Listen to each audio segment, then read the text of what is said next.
স্বাধীনতার পর পশ্চিমবঙ্গের সর্বোচ্চ ভোটদান হলো এবারের বিধানসভা নির্বাচনে। প্রথম দফায় ভোট পড়ল 92.35%।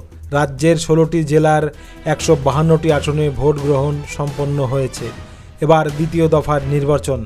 আগামী 29শে এপ্রিল হবে দ্বিতীয় দফার ভোট। 142টি আসনে ভোট গ্রহণ করা হবে। এই পর্বে ভোট রয়েছে পূর্ব বর্ধমান, হুগলি, হাওড়া, কলকাতা, উত্তর ও দক্ষিণ 24 পরগনা ও নদিয়া জেলায়। তো দ্বিতীয় পর্বে যে 142টি আসনে ভোট রয়েছে, আসন দেখে নেওয়া যাক দ্বিতীয় দফায় কে এগিয়ে গেল।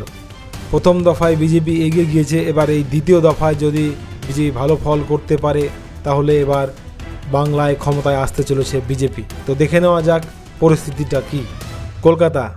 কলকাতায় 11টি বিধানসভা রয়েছে। এই 11টি বিধানসভার মধ্যে বিজেপির ঝুলিতে যাচ্ছে 7টি আসন, তৃণমূলের পক্ষে যাচ্ছে 4টি আসন।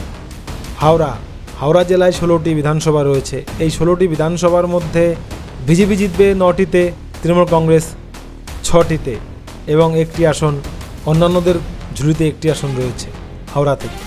পূর্ব বর্ধমান 16টি আসন রয়েছে। এই 16টি আসনের মধ্যে বিজেপি 12টি, তৃণমূল কংগ্রেস 4টি। হুগলি 18টি বিধানসভা রয়েছে। এই 18টি বিধানসভার মধ্যে বিজেপি 12টি, তৃণমূল কংগ্রেস 6টি পাবে। দক্ষিণ 24 পরগনায় 31টি বিধানসভা আসন রয়েছে। এখানে বিজেপি 14টি পাবে, তৃণমূল কংগ্রেস 17টি, আদার্স শূন্য। উত্তর 24 পরগনায় 33টি আসন রয়েছে। বিজেপি 13টি পাবে, তৃণমূল কংগ্রেস 15টি, আদার্স 3টি। নদিয়া জেলায় 17টি আসন রয়েছে। বিজেপি 10টি আসনে জিতবে, তৃণমূল কংগ্রেস 7টি আসনে।